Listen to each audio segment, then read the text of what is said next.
Hey there, welcome. This is Wildreader's thoughts, comments, reaction and recommendation corner of Manhwa stories. Another favorite genre I read is historical romance drama. So here are some of the stories I recommend you try. Enjoy. I'm in trouble because my husband is so cute. Reincarnated and married away because of debt. Not just that, but the person who will be her husband is the heir apparent of Duke Hessenweitz, the monster from all those horrifying rumors. However, in the castle of the Duke, she saw her young husband being abused for being a monster. I love the main character, she's strong, bold, and honest. Their younger version are so full of cuteness. Flowers rot and you remain. Helen Godwin, a hired family tutor for the Somerset family. Helen only wanted to focus on the education of her student, Henry, but Henry's older brother, Raymond Somerset started to express interest in her. Along with Raymond's beauty, complicated relationships with women also followed. Beauty is the beast. In a kingdom where everyone believes that touching a rose will curse you, Ines works hard trimming the roses in her village. She has never once feared the curse of the rose. What she's really afraid of is herself. Every new moon, she must be locked in the cellar of her family's home. One night, she encounters a suspicious wizard in the Black Rose, revealing Ines' true identity and a fairy tale romance that could only have been fate. I Tamed the Crazy Marquis. Amid the dark secrets between the House of Van Dyke and the Royal House of Lomanic, Eskel is used by the third prince, Hyzen.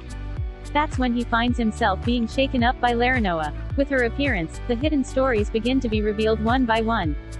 A strong, badass female mech who wields a sword? Is against child trafficking and doesn't fear the royal family? We stand.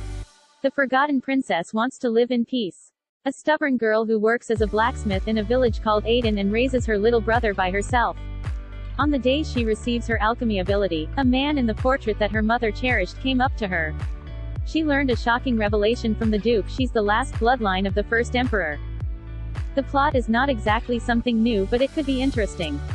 It's not a bad story, just very similar to many in this genre and not done as well. Yunhwa John. Yi Yunhwa has a special hobby, living two lives. Chun Bak, a blacksmith, during the day. Baek Il-du, a righteous man at night, with the ability to read memories by touching one's palm. With this ability, Yi Yunhwa encounters the Milyong cult who thought she had disappeared while searching for the reason behind her mother's death. We have something like a Korean Robin Hood, gender switch edition. Obey Me. In the storm sleeps a giant. When the unfaithful crown prince calls off their marriage, Lady Kyrie is exiled to a remote cottage. On the way, she discovers a hidden village while avoiding a snowstorm. It's there, the end, is awakened, and it's starting to become obsessed with her. Before reading you need to know that the ML is Yandere, but like you never seen before. He is more a psychopath than anything else. The psychological tag isn't here for nothing. The story is dark, and it can be terrifying sometimes. Please be aware of that before reading it. There were times when I wished you were dead. The Emperor of Kwazan hated Empress Yvonne, enough that he'd wish for her to disappear 3 times a day. He doesn't like the face of someone who looks just like the Duke of Dulwa, his enemy, but no matter how much he insulted her, her indifferent and aloof character stayed the same, which made me feel even more terrible. The reason why Ophelia can't get away from the Duke. When her mother remarries into the Arpad dukedom, Ophelia finds herself uprooted into the Arpad nobility. However, due to a tragic carriage accident, Ophelia's mother and stepfather suddenly lose their lives. Alexander, her stepbrother, urges her to stay in the Arpad household for the next 3 years.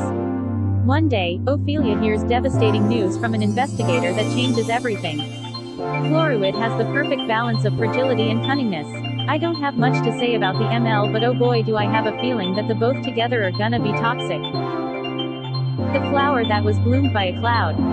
Hong Leon, a pitiful young princess with only a title, but no power nor authority, meets a young boy named Doon who offers to help her become a true royal princess, but at what cost? This story makes me anxious, but it's a good kind of anxious. The characters. Realistic, beautiful, and so complex. I love everyone. They aren't bad or good, they are gray, they have nuances and reasons, and you understand why they acted that way, or took the decisions they did. Thank you for tuning in until the end. Like and subscribe for more recommendations.